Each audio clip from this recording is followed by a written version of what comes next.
Hello, and welcome to another little spell waffle.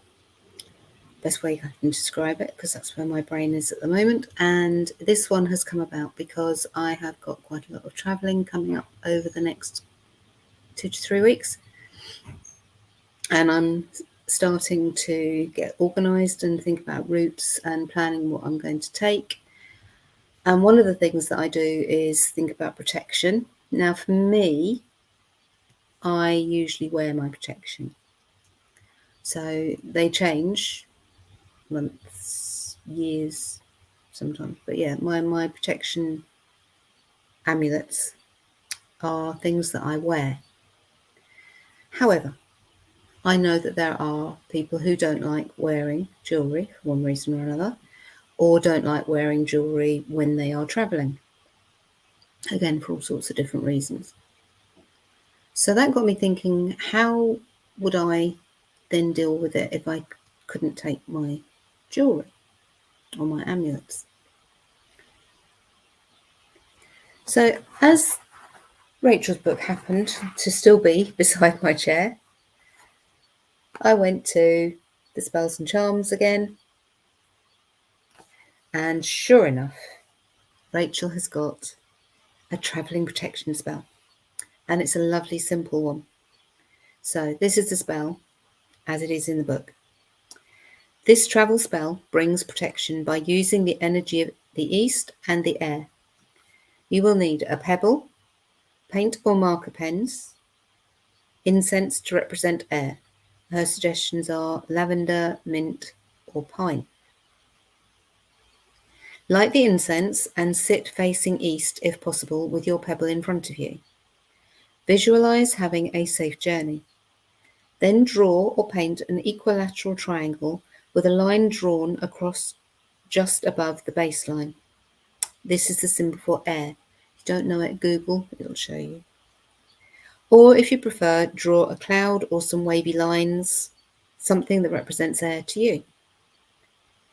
Next, hold the pebble up facing east and ask for the blessing of air for safe travel. Then carry the pebble with you. On a safe return, pop the pebble in the garden, returning it to Mother Nature and saying thank you. That's it. Lovely. Right, so then, for any of you that have seen any of my other recordings, you will know that my brain then goes off into, okay, how can I make this mine? So off at a tangent, and my very first thought when I read it was, I don't think I'd use east and air. For me personally, my first thought was earth, north, for stability and strength and courage. And then I went off into spirit and thought, actually, probably for guidance and support. So for me, it would be one of those two. My next thought was about the incense, because I can't use incense at home because I have 2 asthmatics. So what I would do for this is I would put a drop of essential oil on the pebble.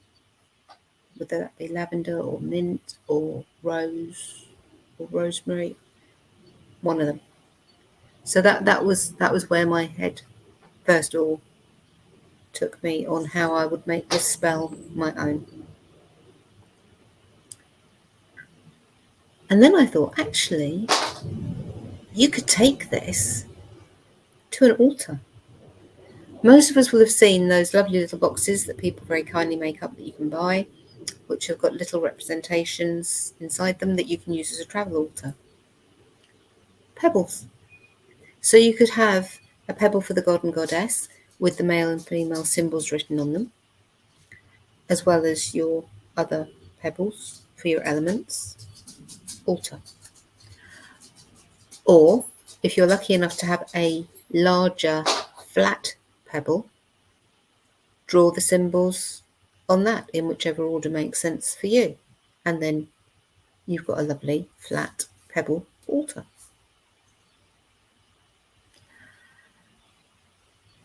And then I went off again because I suddenly thought, well, hold on a minute. If you're going camping, you're not going to be wanting to carry pebbles, or a pebble weighs quite a bit in your rucksack or your bag or whatever. Unless, of course, you're me and you collect them anyway, in which case I'd probably end up with more. But anyway, or if you were going abroad and you were flying and you've got a weight restriction on your luggage, again, you don't want to be using that weight restriction level for stones. So what else could you use? Little wooden discs came to mind. So you could have little wooden discs or one larger wooden disc. Again, just to put all the symbols on, and then you've got your altar. Or, again, how about some thick card? Either little pieces of card or one bigger piece to have as your altar. Camping with a bit of card, likely to get a bit damp, maybe. Does that matter? No. You'd recycle the card, you'd make another one. You may also want to use card because you want to make a new travel altar each time you go away, whether you're camping or whatever. You're not always going to be going to the same place. You're not always going to be with the same people. The energies may be different. You may want to make one each time you go away. Piece of card, ideal. Recycle it, make another one. So yeah, that's where my head has been off to, rather than route planning or anything else. Talk about prevarication. But just to give you a bit more from the book, Rachel also says about crystals for protection. For me personally, I wouldn't draw on a crystal with a pen, paint. That doesn't mean you don't. You do what's right for you. For me, I would visualize it, or I would mark it with my finger. Would I put essential oil on it? Probably not. What I would probably end up doing is putting a drop on my hand, rubbing my hands together, and then holding the crystal in my hands so that it gets the energy from the oil that way.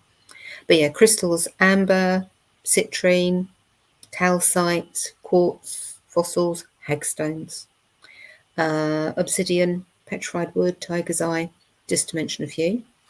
Right, for herbs, the list starts here and goes right to the bottom of the page. So obviously I'm not going to read them all out, don't worry. Just a few: black pepper, caraway, cardamom, cinnamon, clove, coriander, grass. Bit dry and not too good at the moment in this heat wave, but you know, it's there. Ivy, lavender, mugwort, rose, rosemary, lavender I've said, haven't I? Yeah. Rowan, self-heal, turmeric, valerian, witch hazel. I'll stop there. Days of the week that Rachel suggests are Tuesday, Thursday or Saturday. The ruling planet for protection is the sun. So when you come to moon phases, best time for doing this spell would be the waning moon or the dark moon. However, you've already got the planetary power of the sun, so use the sun. So you could do this on a Tuesday, Thursday or a Saturday. But for me, if I were doing that, my corresponding time, sometime for a waning moon would be late evening, and sometime for a dark moon would be just after sunset for me. Again, do it for when it feels right for you. Colours for protection are black, dark blue, purple or white, Rachel suggests.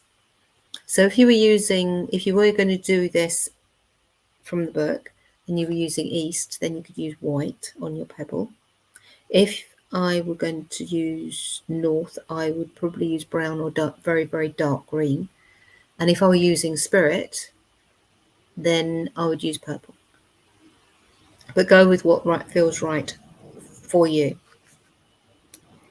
It's all about layers and intention, and the more layers, the more strength, the more power you're giving to your spell. So yeah, I hope this has been useful. or maybe just fun. If you do decide that you are going to do this, then please share your ideas, because that's what it's all about, sharing ideas, and that way other people think, oh yeah, I could do it that way. So yes, I hope this has been useful, and I will see you next time.